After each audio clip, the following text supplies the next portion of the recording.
Assalamualaikum warahmatullahi wabarakatuh. Halo teman-teman, tetaplah semangat, tetap bersyukur dan jangan menyerah. Kalian harus kuat menghadapi situasi apapun. Jangan biarkan diri kalian lemah karena ditekan oleh pinjaman online. Kalian harus tetap berjuang dan bangkit kembali. Di video ini saya akan menunjukkan bukti nyata bahwa DC pinjol itu penakut. Jadi simak videonya dan jangan takut dengan ancaman dan teror dari DC pinjaman online. Channel ini selalu berusaha untuk menemani kalian semua, memberikan motivasi dan menambah semangat teman-teman semua. Kita belajar bersama, belajar untuk bebas dari segala macam penipuan, jeratan, ancaman, dan teror dari pinjaman online. Kita belajar bersama untuk berhijrah total, hijrah keluar dari jeratan pinjaman online. Oke, kali ini saya akan bahas bukti dan fakta nyata bahwa DC pinjol itu penakut. Jangan sampai kalian tertipu dan jangan sampai kalian jadi takut. Bukti nyata ini menunjukkan bahwa DC pinjol itu pengecut. Kita akan lihat bagaimana tayangannya yang akan saya ulas, saya review agar kalian memiliki kekuatan dan semangat untuk tetap bertahan dengan gagal bayar. Agar pinjol-pinjol ini sadar diri dan tahu diri bahwa apa yang sudah mereka lakukan, mengancam nasabah, mengirim para DC-nya untuk mengancam nasabah dengan cara yang salah, sudah sangat keliru dan bisa membuat mereka bangkrut. Karena nasabah marah dan membuat gagal bayar oleh nasabah. Tapi seperti biasa, sebelum kita lanjut ke bahasannya, saya mohon bantuan kalian semua, mohon dukungan dan support untuk channel ini dengan cara subscribe channel Info Pinjol, lalu aktifkan tombol loncengnya, agar teman-teman mendapatkan pemberitahuan atau notifikasi dari video-video terbaru yang saya upload setiap harinya. Insya Allah akan membuat kalian semakin sehat fisik, mental, dan pikiran, agar teman-teman terhindar dari tindakan-tindakan yang tidak perlu dan negatif selama kalian gagal bayar. Semoga tayangan ini bermanfaat buat kalian. Silahkan simak videonya, jangan di skip, jangan dilewat, agar tidak ada ilmu atau informasi yang terlewat. Oke, ini kiriman dari salah satu DC yang saya bilang penakut itu. Saya bacakan dulu. Masih tidak sadar diri dengan hutangnya. Memang perlu dikasih pelajaran orang seperti kau ini. Kau lihat, ku sebar data kau di sosial media, dan ku kirimkan foto wajah kau yang mangap dan memegang KTP. Serta kau lihat ada banyak barang yang datang ke rumahmu atas kesalahanmu yang tidak mau membayar hutang. Pertanggungjawabkanlah hutang kau. Jadi, jika teman-teman mendapatkan pesan seperti ini, sebaiknya kalian abaikan saja chat yang tidak jelas asal-usulnya ini. Ini menunjukkan bahwa pihak DC pinjol ini tidak mau mengungkapkan identitasnya. Mereka tidak berani menunjukkan dari pinjol mana mereka berasal. Kalau sudah begini, teman-teman pasti sudah tahu, sudah pasti ini dari pinjol legal. Mereka para DC pinjol tidak berani mengatakan dari pinjol mana mereka. Mereka hanya ingin membuat nasabah penasaran dan takut. Inilah yang saya bilang, pinjol legal rasa ilegal.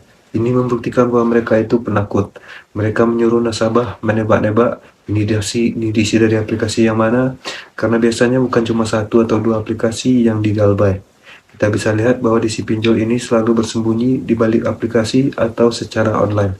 Mereka tidak pernah terang-terangan dari aplikasi mana mereka.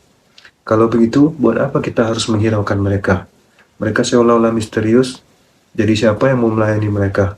Apa kita mau masih ngurusin orang atau pihak yang tidak jelas seperti ini? Mereka tidak jelas dari mana, dari aplikasi apa, dari penagih mana. Jadi inilah perilaku mereka yang akan terus diulang-ulang. Inilah fakta lapangan, perilaku penagihan mereka.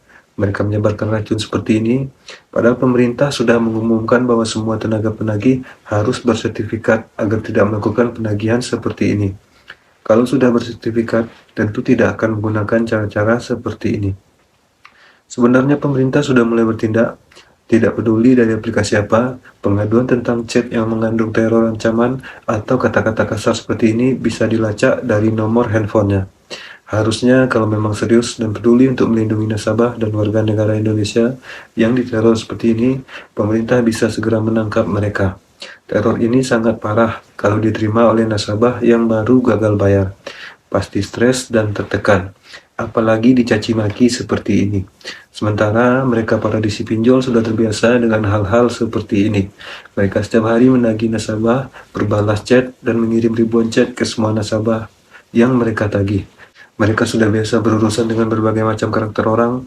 Nasabah yang baru menghadapi satu atau dua penagih pasti akan kalah mentalnya. Makanya saya bilang, sebenarnya salah kalau menjawab atau membalas chat seperti ini, walaupun mungkin hanya bercanda. Penasaran, ingin menguji mentalnya, atau ingin menunjukkan bahwa kita kuat. Sebenarnya salah. Saya selalu bilang pada teman-teman yang sering bertanya di komentar di video-video saya sebelumnya untuk tidak merespon chat DC. Tidak usah dihiraukan, bahkan bila perlu blokir saja nomornya. Ini hanya sebagai contoh bahwa sebenarnya DC itu pengecut, penakut, dan tidak pernah berani menunjukkan dirinya. Jadi teman-teman jangan takut dengan mereka. Mereka hanya bisa teror online saja. Mereka tidak akan pernah datang ke rumah kalian. Teror mereka tidak akan pernah menjadi kenyataan. Jadi tidak ada yang harus teman-teman takutkan. Mulai sekarang kita harus memperbaiki mental kita. Jangan biarkan rasa takut, khawatir, atau cemas menguasai kita. Wajar dan boleh merasa takut atau cemas, tapi jangan sampai berlebihan. Jangan biarkan rasa takut mengalahkan kita. Yakinlah bahwa kita bisa mengatasi gagal bayar kali ini. Kita bisa menjaga pikiran dan mental kita agar bisa lebih baik lagi di masa depan.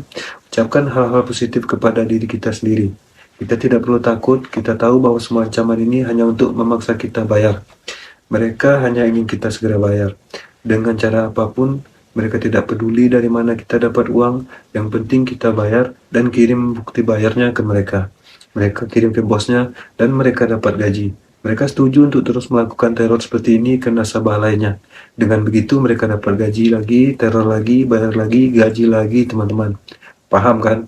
Kalau kalian paham, beritahu saya di kolom komentar, jadi kalian tidak takut lagi. Rasa takut teman-teman sekarang sudah hilang. Semua rasa takut yang disimpan itu akan membuat kita sakit fisik dan pikiran. Jadi buat apa menyimpan rasa takut? Buang saja rasa takut itu jauh-jauh.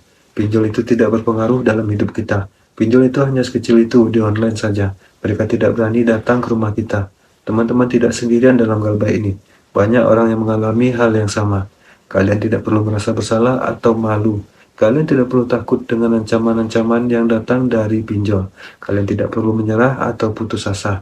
Teman-teman harus percaya pada diri kalian dan potensi kalian. Kalian harus tetap optimis dan positif. Kalian harus tetap berpikir jernih dan rasional.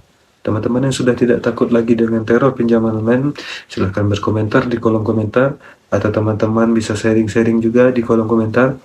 Jangan lupa untuk subscribe channel YouTube Info Pinjol dan aktifkan loncengnya untuk mendapatkan notifikasi terbaru dari video-video yang sudah saya upload.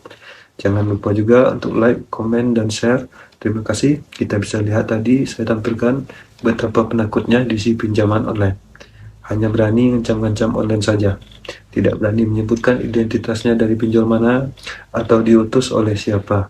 Jadi jangan ragu untuk tetap bertahan galbay dan stop bayar pinjol. Biarkan saja mereka menderita sendiri. Cara-cara seperti itu sudah basi dan tidak mempan buat kalian. Ngapain kalian takut? Hanya ancaman online saja. Kecuali mereka bawa sajam atau bawa pasukan banyak. Wajar kalau kalian takut atau ngeri. Tapi ini hanya lewat online atau handphone, atau orangnya di sana juga tidak berani tunjukin siapa dia atau dari mana dia. Percuma kalian layani yang gaib yang nggak jelas seperti itu. Biarkan saja yang gaib pergi dengan sendirinya. Hiduplah dalam kenyataan saja. Seperti biasa, saya mendoakan kalian semua yang saat ini sedang mengalami sakit. Semoga Allah menyembuhkan sakit kalian, Allah pulihkan kesehatan kalian, sehingga kalian bisa berkumpul kembali bersama keluarga, beraktivitas untuk mencari rezeki, berusaha untuk mendapatkan rezeki kalian, menghidupi kebutuhan kalian semua. Teman-teman yang saat ini banyak sekali mendapat teror dan ancaman yang datang terus-menerus siang malam. Kalian dipermalukan, dihina, dicaci di depan umum. Ikhlaskan saja itu. Itu adalah bagian dari risiko yang harus kalian tanggung. Yang harus kalian lakukan adalah tetap tegar, tetap kuat, tetap menjaga mental kalian, tidak panik, dan tetap berdoa. Berusaha dan yakinlah bahwa jika kalian lebih dekat lagi dengan Allah Subhanahu wa Ta'ala, Allah adalah solusi yang terbaik. Mintalah ketenangan, kedamaian, minta rezeki kepada Allah. Allah Maha Pemberi, Allah Maha Pemurah, dan Allah Maha Pengasih. Teman-teman, terima kasih untuk semua subscriber saya dimanapun berada yang sudah mendukung channel ini, yang sudah mendukung dengan cara subscribe channel ini. Mudah-mudahan Allah memberikan kebaikan untuk kalian semua, memberikan limpahan rezeki, keberkahan, dan apapun yang kalian kerjakan, kalian usahakan, semoga semuanya kembali membawa keberhasilan. Amin ya rabbal alamin. Terima kasih. Wassalamualaikum warahmatullahi wabarakatuh.